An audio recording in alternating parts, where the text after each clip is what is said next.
देवभूमि क्षत्रिय संगठन की सरकार के साथ बैठक का अधिकारिता मंत्री ने अंतरजातीय विवाह योजना को बंद करने की उठाई मांग। अहिल्याबाई जयंती पर प्रदेश कार्यशाला आयोजित मुख्य अतिथि रही महामंत्री दीप्ति रावत, कही कुशल शासक थी अहिल्याबाई होलकर।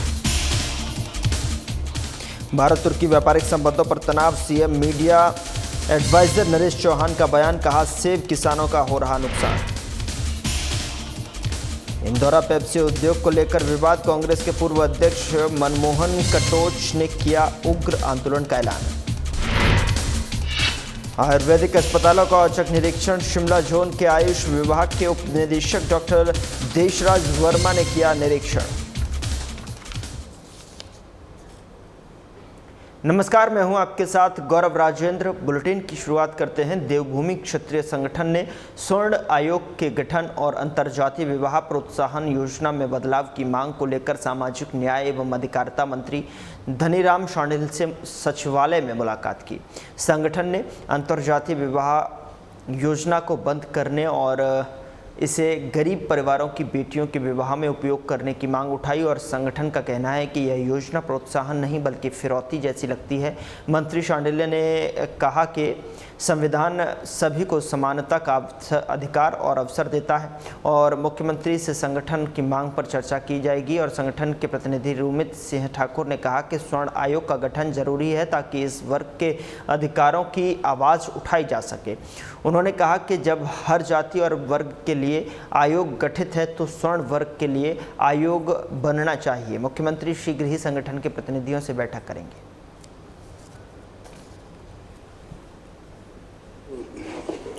रूमित सिंह जी और उनके सहयोगी लोग के पास बहुत पहले उन्होंने समय मांगा था और जो इनकी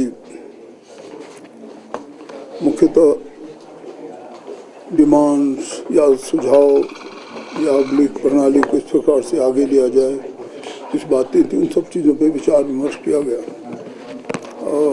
फैसला ये सारी इनके बिंदु जितनी बातें हुई सरकार के सामने और माननीय मुख्यमंत्री को मैं आज भी ब्रीफ कर दूंगा। के माध्यम से आंदोलन किया गया था और उस समय पर हमारी जगत सिंह नेगी जी के साथ मुलाकात हुई थी, बात हुई थी। 5 मई की तारीख पहले डिसाइड हुई थी हमारी सरकार के साथ वार्ता के लिए, लेकिन ड्यू टू कैबिनेट उस चीज़ को आगे पोस्टपोन किया गया। आज 13 तारीख को वो बैठक हुई और महत्वपूर्ण बैठक हुई। इसमें कई विभागों के जो मुख्य अधिकारीगण हैं वो इसमें शामिल रहे और जो हमारे शांडिल जी हैं, मंत्री जी हैं, वो विशेष रूप से इसमें उपस्थित। और स्वर्ण आयोग की मांग, जहां हमने उस समय पर भी अपनी 2 मांगे मुख्य रूप से रखी थी कि पहला स्वर्ण आयोग बहुत पुरानी लंबित मांग है और जिस चीज़ को लेकर हम लोग लगातार लड़ते आए हैं, और दूसरा अंतर्जातीय विवाह प्रोत्साहन राशि योजना। दीपकमल चक्कर में अहिल्याबाई होलकर जयंती के मौके पर बीजेपी महिला मोर्चा की प्रदेश कार्यशाला का आयोजन हुआ और आपको बता दें कि कार्यक्रम में मुख्य अतिथि के रूप में बीजेपी राष्ट्रीय महिला मोर्चा की महामंत्री दीप्ति रावत ने भाग लिया। प्रदेश अध्यक्ष डॉक्टर राजीव बिंदल, महामंत्री त्रिलोक कपूर और बिहारीलाल शर्मा और महिला मोर्चा प्रदेश अध्यक्ष वंदना गुलेरिया भी मौजूद रहे। और आपको बता दें कि रावत ने अहिल्याबाई होलकर को रानी और देवी का दर्जा देते हुए उन्हें एक कुशल शासक और समाज सुधारक बताया है। उन्होंने कहा कि अहिल्याबाई ने महेश्वर को राजधानी बनाकर शासन के साथ साथ समाज कल्याण के कार्य किए, जिसमें मंदिर निर्माण, जल स्रोतों की स्थापना और सड़कों का निर्माण और भूखों के लिए अन्न क्षेत्र शामिल हैं। उन्होंने कहा कि महिला सशक्तिकरण को बढ़ावा देने की बात कहते हुए बीजेपी पूरे प्रदेश में इस संदेश को लेकर जो है अनेक कार्यक्रम आयोजित करेगी।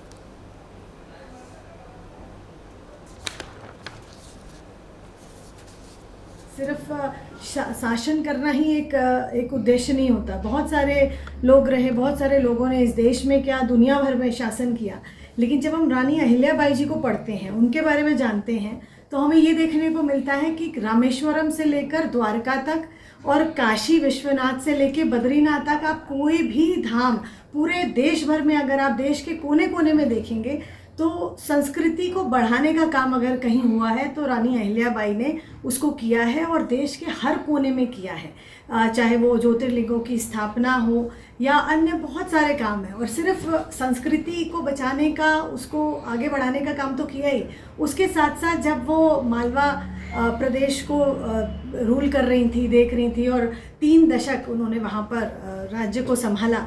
तो उस वक्त आप सोचिए कि ये 300 साल पूर्व की बात है। उनका जन्म हुआ था 1725 में, तो आप सोचिए 18वीं शताब्दी की ये बात है। और उस वक्त महिलाओं का पढ़ना लिखना, उनको युद्ध कौशल सीखना उनके लिए बहुत बड़ी। भारत पाक युद्ध के दौरान तुर्की द्वारा पाकिस्तान का समर्थन किए जाने के बाद देश भर में तुर्की से व्यापारिक संबंध खत्म करने की मांग उठ रही है। विशेष रूप से तुर्की से आयात होने वाले सेब पर प्रतिबंध की मांग तेज हो गई है। CM media adviser Naresh Chauhan ने केंद्र सरकार से तुर्की से सेब आयात पर रोक लगाने का आग्रह किया है। उन्होंने कहा है कि तुर्की से आने वाले सस्ते सेब के कारण हिमाचल के सेब उत्पादकों को नुकसान हो रहा है।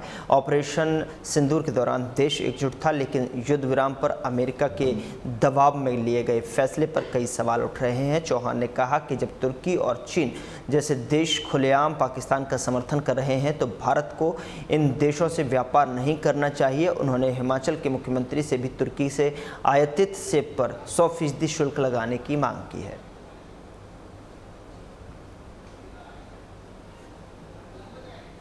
देखिए, बस स्वाभाविक तौर पे राहुल गांधी जी ने भी चिट्ठी लिखी है और देश की जनता भी चाहती है और विपक्ष, दूसरा विपक्ष भी चाहता है कि जो पिछले दिनों जो परिस्थितियां बने, आप समझे कि जो कार्रवाई पाकिस्तान के ऊपर की गई उग्रवादियों के कैंप्स पे, उसके बाद जो युद्ध की स्थिति बनी और एकदम जब हम ये समझने लगे कि हमारे देश की जो सेना है उसके ऊपर सबको गर्व था और उन्होंने जो करके भी दिखाया हमारी सेना ने, तीनों उन्होंने जिस मजबूती के साथ, शौर्य के साथ हमारे देश की उन्होंने मर्यादाओं को रखते हुए पाकिस्तान पे जो हमले किए थे, उनके कैंप्स पे जो हमले किए थे, उसके अलावा जिस प्रकार उनके जो एयर बेसिस पे मिसाइल्स के हमले हुए या ड्रोन्स के जरिए, तो पाकिस्तान को एक सबक सिखाने वाली स्थिति में हमारी सेना ने जो काम किया, उसके ऊपर पूरे देश को एक गर्व था अपनी सेना पे। लेकिन फिर आप देखें कि अचानक जिस तरह से हम आगे बढ़ रहे थे और एक देश की जनता भी, पूरे देश की जनता, सब ये चाहते थे इस वक्त, आप समझें कि फ़ौज भी चाहती थी और पूरी देश की जनता भी चाहती थी कि पाकिस्तान को इस वक्त जो है सबक सिखाना चाहिए। कांगड़ा के इंदौरा विधानसभा क्षेत्र में स्थापित पेप्सी उद्योग के खिलाफ युवा कांग्रेस के पूर्व अध्यक्ष मनमोहन कटोच ने मोर्चा खोल दिया है। उन्होंने सीएम सुखविंदर सिंह सुक्खू को पत्र लिखकर उद्योग में हो रही अनियमितताओं से अवगत करवाया है और सोमवार को कटोच में यह मामला एसडीएम इंदौर के समक्ष भी उठाया और चेतावनी दी कि यदि कार्रवाई नहीं हुई तो वह धरने पर बैठेंगे। उन्होंने आरोप लगाया कि उद्योग ने भूजल अधिनियम 2005 का उल्लंघन करते हुए बिना अनुमति के कई नलकूप लगाए हैं, जिससे कि क्षेत्र में जल संकट गहराएगा। और कटोच ने कहा कि यह इलाका सब्जी उत्पादक के लिए प्रसिद्ध है और उद्योग से फसलों को नुकसान होगा और साथ ही रोजगार के नाम पर क्षेत्र के युवाओं से धोखा हुआ है। स्थानीय युवाओं को नौकरियां देने के बजाय बाहरी मजदूरों को ठेके पर रखा है। यदि उद्योग ने जवाब नहीं दिया तो उग्र आंदोलन किया जाएगा।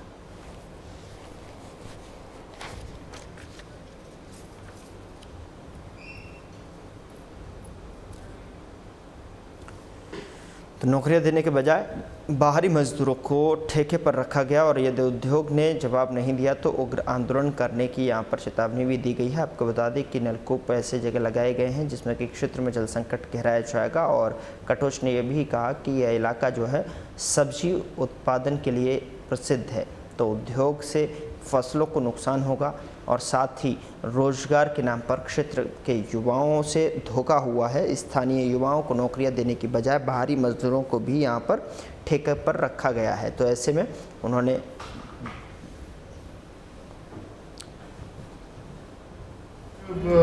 धरने पे जो बात थी धरना करने की, उसके लिए हमने जवाब मांगा था, तो जवाब आज वरुण बेवरेज ने दिया है।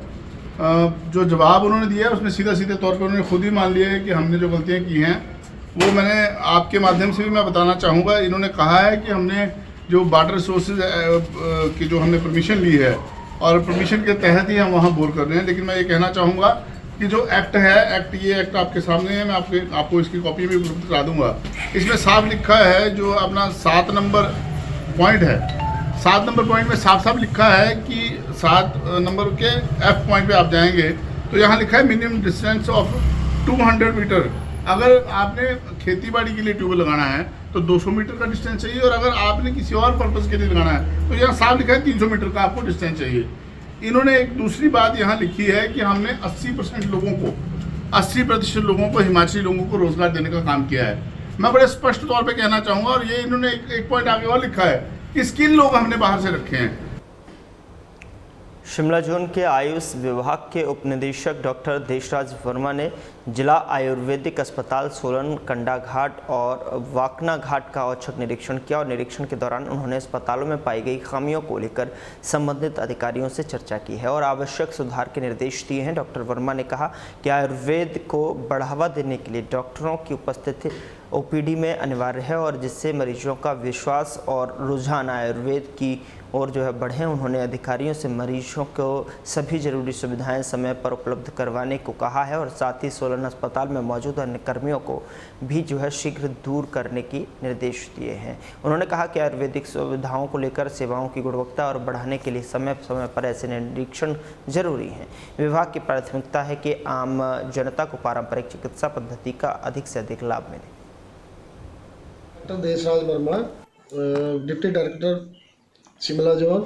आज मेरा यहाँ सोलन का दौरा है, तो अभी आते आते मैंने 2 इंस्टीट्यूट कवर किए, जिसमें कि बाकना घाट और कंडा घाट में गया। वहाँ का मेरे को कार्य जो संतोषजनक मिला। लोग अच्छा कार्य कर रहे हैं हमारे आयुर्वेद विभाग में। अभी मैं सोलन का हॉस्पिटल का दौरा किया। यहाँ पर जो कमियाँ थी उनको पूरा करने के लिए, दूर करने के लिए मैं डॉक्टरों को, इंचार्ज को पूरी यहाँ पर हिदायतें दी कि ये जो कमी है इनको पूरा करो। अच्छा कार्य कर रहे हैं सभी डॉक्टर। उम्मीद है कि हम इससे और बेहतर ये लोग अभी कार्य करेंगे। जहाँ तक अब मेरा मानना है कि अभी दवाइयाँ तो पूरे हॉस्पिटल में जैसे कि रिपोर्ट दी है इन्होंने कि मौजूद है। फिलहाल बुलेटिन में इतना ही। नमस्कार।